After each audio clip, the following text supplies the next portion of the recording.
like a collection of half a dozen small parks. So they have like, you know, G scale and all that other stuff too. It's a few acres. It's not super big, but it's worth doing. And where is that in Medford? It's a big city park. I don't remember. It's been a couple years since I've been there. But if you just go on YouTube, or I mean Google, and search for Medford Rail Park, you'll figure it out. Yeah, if you're going through Medford, I think it's only open on Sundays though. So I don't even know if it's open every Sunday. Yeah. What was that? Yeah, I got some friends, and my cousin lives in Medford, purchased in Ashton. Okay. I spent 3 days there. Nice. Before I came here.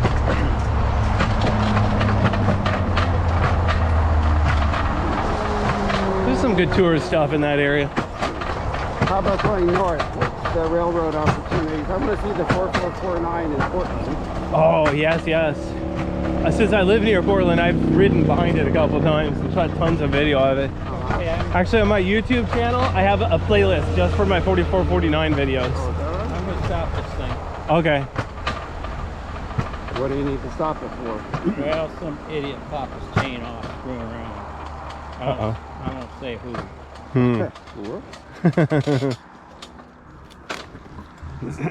Got to be like a freight train, have an electric transmission. You pedal a generator, I pedal a generator. I was wondering if they ever tried making a regular car like that. It seemed kind of cool. Well, what I don't understand is, okay, in what, about 15 years, all the cars are supposed to be electric?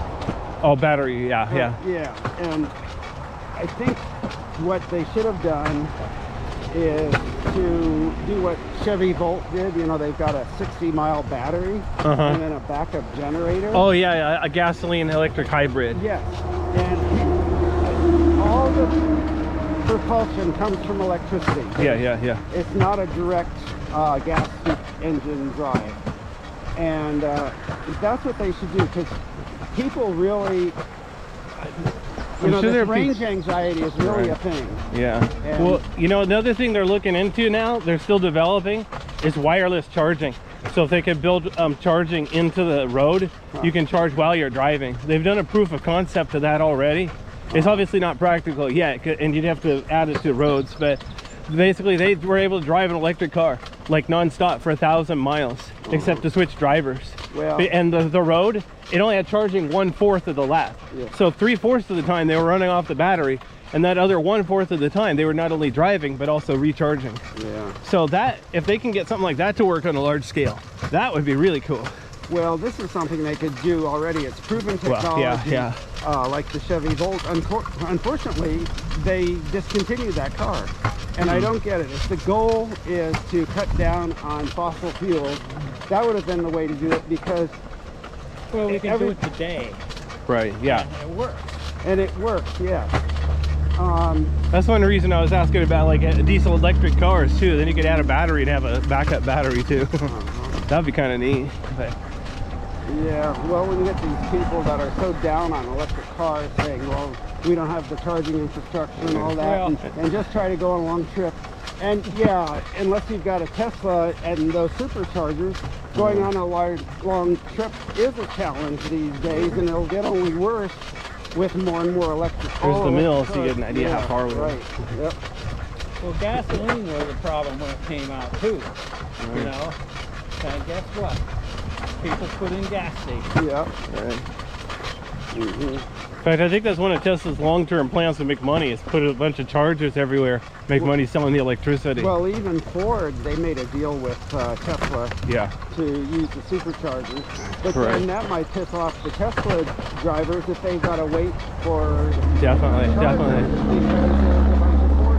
Hopefully the plan includes adding a lot more chargers.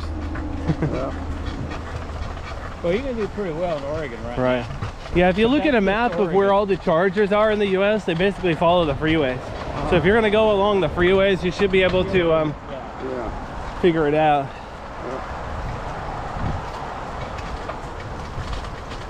Like even Burns, Oregon. Burns, Oregon is in the middle of nowhere, but they've got some Tesla chargers there right in the middle of town.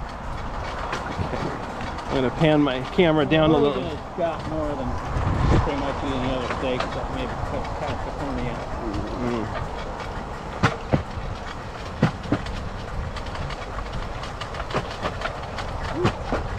west of the city. You get Yeah. Yeah, it's trying to pick up on it. Yeah. It's because somebody, 1 out of 3 brought the raincoat. Yeah, you know, I'd like to. This is stop waterproof and actually. put So mine on. it's thin, but it's a nice If coat. he left that raincoat behind, it'd be okay. No, it'd be raining a lot harder. Just gotta come here in our swimsuits and dare them to rain on us.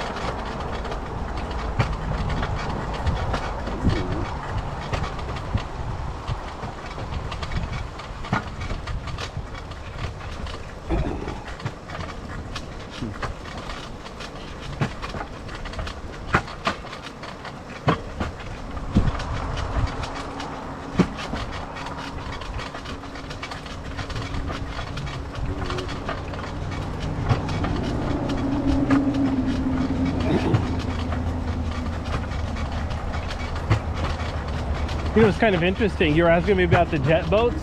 Yeah. You go way up on the wilderness. The jet boats go as far as they're allowed to. Beyond that, there's a part where only non-motorized boats are allowed. Oh. Anyway, there's a few campgrounds along there for people to do a multi-day trip, you know? And they have these small fences, electric fences. And they're only like 20 feet in diameter, where you could raise chicken or something. So they tell the story about how, well, the joke version is if you get tired of watching your kids, you can put your kids in the pen. But the real version is so if you stay there, you can put your food in there and protect them from bears with the electric fence, because the bears can't get to your food through the electric fence. So that's kind of funny to see those.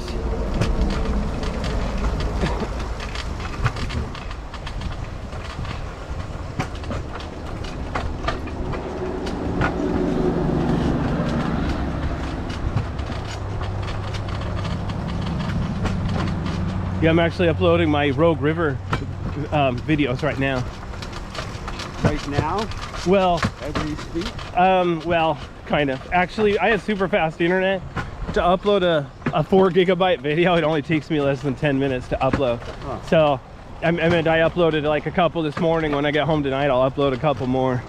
Like I said, these GoPros, they only record videos in 4 gigabyte chunks. So if I record like an hour of video, that's like 10 clips. So I'll call it part 1, part 2, part 3, and just upload them all in order.